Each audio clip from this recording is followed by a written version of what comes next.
Hola, soy la doctora Karen Orengo Serra, ex catedrática de la Escuela Graduada de Administración de Empresas de la Universidad de Puerto Rico. Quiero extenderle un saludo a los organizadores, coordinadores y participantes de este Congreso Internacional número 20 de Ciencias Sociales Interdisciplinares con el tema de mentes y máquinas que se está llevando a cabo en la Universidad de Málaga del 2 al 4 de julio del 2025. En esta oportunidad comparto con ustedes la investigación examinando el transhumanismo bajo el espectro del paradigma tecnocrático mundial. Para contextualizar el tema, quiero tomar el ejemplo de una serie de televisión Black Mirror del canal Netflix. En el episodio Common People de la temporada 2025 se narra la historia de Amanda, una maestra diagnosticada con un tumor cerebral inoperable, y a su esposo Mike, quien recurre a Rivermind, una empresa tecnológica que ofrece una solución para sacarla del coma y mantenerla con vida. Esta tecnología está basada en un implante intracraneal cuyas funciones son habilitadas mediante suscripciones. ¿En qué consiste la tecnología? Es un sistema que crea una copia de seguridad de una parte del cerebro afectado, permitiendo su reemplazo con tejido sintético y manteniendo la función cerebral gracias a una conexión a servidores. A medida que Amanda comienza a insertar anuncios publicitarios involuntarios en su discurso, su identidad se ve comprometida. Además, se ve limitada por elementos como área de cobertura, incremento en horas para dormir, por razones de saturación de los servidores, y para evitar esto deben evaluar su plan de suscripción, lo que resulta oneroso. El sistema al que estaban sometidos era insostenible y, después de un año, deciden que ya era suficiente. Terminan por tomar la decisión de apagarse, o sea, mediante eutanasia. Este episodio nos invita a reflexionar sobre el uso de la tecnología en situaciones críticas y cómo puede influir en la vida de las personas. Esto no es tan distópico. Pensemos en los dispositivos médicos conectados a plataformas digitales que se comercializan hoy día y que requieren suscripciones activas para funcionar. Y en muchos casos se compromete la vida. Es una realidad. Estamos siendo actores y espectadores de una transición disruptiva acelerada, de un paradigma industrial a uno postindustrial tecnológico, donde las decisiones de cada uno de nosotros están siendo moldeadas por estas tecnologías. Hoy el ser humano busca no quedar excluido de la sociedad digital, aceptando las tecnologías que mejoran sus capacidades y su apariencia, decisiones tomadas de forma voluntaria o por coacción. En esta línea, este estudio aborda el transhumanismo desde la perspectiva de los proyectos y programas de mejoramiento humano, las tecnologías convergentes NBIC, que significan neurociencia, biotecnología, informática y ciencias cognitivas, así como la ingeniería social desarrollada y aplicada por el Instituto Tavistock, la Escuela de Frankfurt y la Fundación Rockefeller. Para ello, se emplea la técnica de análisis documental y la triangulación de datos espacial, que nos permite confrontar y comparar diferentes tipos de datos levantados y su análisis. Pasemos a nuestra conceptualización teórica. Hoy, las dos corrientes principales del transhumanismo como ideología política, como proyecto político, son las progresistas y los bioconservadores, que precisamente coinciden en que apoyan las nociones tradicionales del sujeto político y sus rasgos centrales, que definen al ser humano como anticuado, biológico y no completamente alterado. El abordaje bioconservador postula un mejoramiento humano siempre y cuando sea el mínimo posible y solo con fines terapéuticos, que no ponga en riesgo el genoma humano. Los tecnoprogresistas, por su parte, apoyan abiertamente y de forma proactiva cualquier tipo de mejora humana, aunque éste implique riesgos para el humano. Y sobre todo, implique la creación de lo que aspiran un poshumano, un humano super mejorado, el superhombre. Nos cuestionamos entonces las siguientes preguntas que guían este estudio. ¿Cómo los proyectos de mejoramiento humano y programas para la conducta humana, o sea, la ingeniería social, ha influenciado en el transhumanismo como movimiento en la política pública?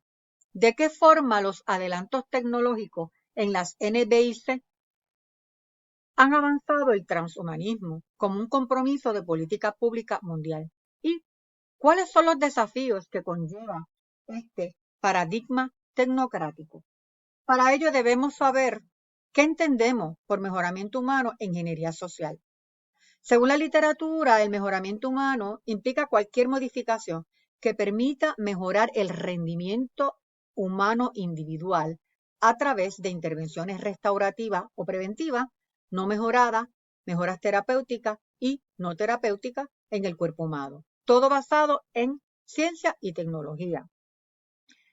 Con la inteligencia artificial, tema central de este congreso, esas tecnologías NBIC están posicionando la ciencia como una revolución sin precedentes.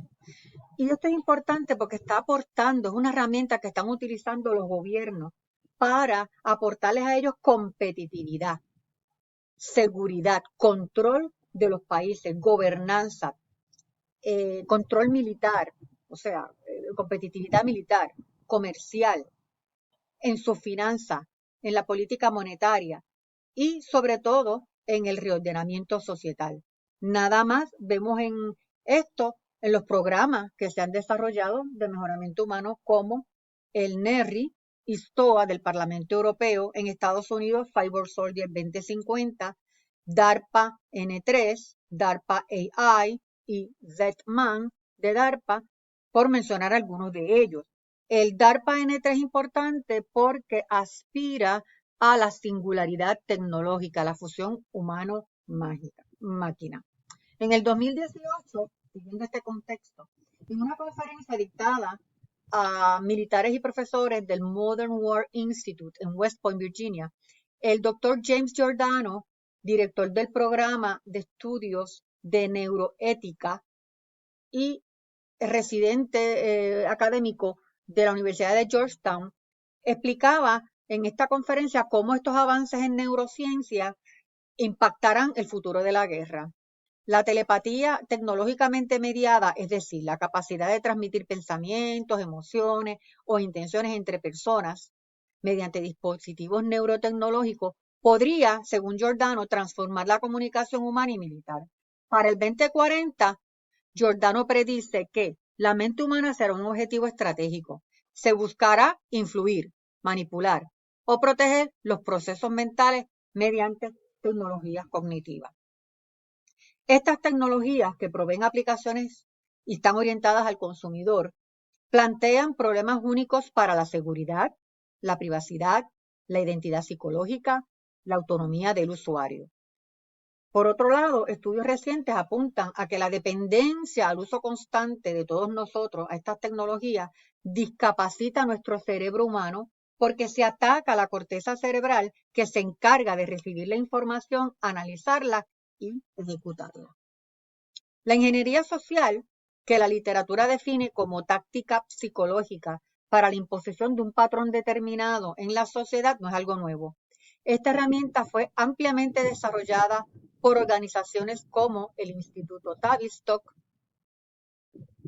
la Escuela de Frankfurt y la Fundación Rockefeller, entre otras organizaciones, en un plan de reordenamiento societal de posguerra. Hoy, con los tatuajes digitales, que están muy de moda en la juventud, se mantiene una comunicación bidireccional en tiempo real entre proveedor y usuario. Esto es importante porque estos dispositivos no solo detectan, sino que miden, analizan y comunican información. El Instituto Tavistock fue pionero en el estudio del comportamiento humano, como se mencionó, a través de métodos psicológicos y sociales, influyendo en las técnicas de control social. La Escuela de Frankfurt destacó el papel de la tecnología y los medios masivos como instrumento para reforzar las estructuras de poder existentes, utilizando la teoría crítica para analizar la racionalización y su impacto en la autonomía humana. Por su parte, la Fundación Rockefeller ha financiado desde sus albores proyectos relacionados con la higiene mental y la socialización masiva con el objetivo de disminuir la influencia directa de los padres y maestros y posicionar a los medios como una herramienta para moldear actitudes y predisposiciones. Los gobiernos, en conjunto con estas instituciones que acabo de mencionar, han respaldado la implementación de estas dinámicas, legitimando sistemas que favorecen el control social y el reordenamiento societal. Observamos aquí, en esta figura número 1, transhumanismo como tecnoparadigma societal, que el transhumanismo está asumiendo un liderato en las estructuras de poder que ha sido facilitado a través de la historia, por la ingeniería social, como se mencionó, y por estas tecnologías disruptivas, especialmente las NBIC. En resumen, la figura subraya cómo estos agentes y vectores, entiéndase organismos supranacionales como la ONU, la UNESCO, la OMS, gobiernos, empresas tecnológicas, bancos internacionales, centros de investigación, interactúan entre sí para crear un entorno que redefine parámetros individuales, colectivos y tecnológicos. Las relaciones sociales y de poder, según estamos observando en este tecnoparadigma, se redefinen por las tecnologías. Y en este reordenamiento, caracterizado por la sociedad digital, que aspiran los gobiernos del mundo, permea la desigualdad entre aquellos que voluntariamente o coaccionados acceden a convertirse en lo que se denomina humanos mejorados 4.0 y aquellos que no pueden o por razones éticas, valores y creencias apuestan por preservar la especie no alterada. Los partidos transhumanistas, centros de investigación en tecnologías y en inteligencia artificial, como universidades, agencias de inteligencia y de seguridad de los gobiernos, startups tecnológicas, han logrado infiltrar sus proyectos en cuerpos legislativos y en la administración pública. De hecho, los principales centros de investigación sobre el transhumanismo se encuentran en la Universidad de Oxford, la UNAM, la Universidad Singularity de California, los laboratorios Calico, etcétera. Uno de los asesores del presidente Donald Trump es el tecnócrata Peter Thiel de Palantir, una empresa de análisis de datos que ha estado trabajando con el gobierno americano, específicamente con el Servicio de Inmigración y Control, para desarrollar sistemas de seguimiento y de gestión de inmigración con tecnología biométrica. También se unen a este corolario los tecnócratas como Elon Musk, Sam Altman, Zuckerberg, Larry Fink de BlackRock y otros, muchos otros que están involucrados con diferentes agencias y diferentes proyectos del gobierno americano y gobierno europeo incluso. Tengo que mencionar a Albert Bourla, que también ha sido subcontratado, él es gerente de el CEO de Pfizer, porque, por cierto, en el 2018, en la reunión anual del Foro Económico Mundial en Davos, hizo referencia a píldoras con sensor ingerible, desarrolladas por la japonesa Otsuka Pharmaceutical y la estadounidense Proteus Digital Health. Esto es interesante porque esto presenta unos temas de bioética que conciernen mucho a la ciudadanía. En este entramado, como puntos concluyentes, debemos cuestionarnos ¿por qué no se vuelve el transhumanismo tal como se está ejecutando a la masa social? ¿Será que el término transhumanismo es un concepto muy peligroso y polémico que levanta reserva dentro de estas organizaciones? Al igual que el episodio de Common People, gente común, de la serie Black Mirror, el transhumanismo nos invita a cuestionar nuestras propias creencias y la moralidad de las decisiones que se toman en situaciones extremas. En este caso, manejadas por y a través de las tecnologías donde la autonomía del ser humano queda en un segundo plano o simplemente desaparece. Gracias. Aquí les dejo el enlace al artículo publicado que aborda el tema, el enlace a mi canal de YouTube con videos sobre inteligencia artificial y transhumanismo y las referencias bibliográficas utilizadas para este estudio. Gracias. Disfruten el congreso.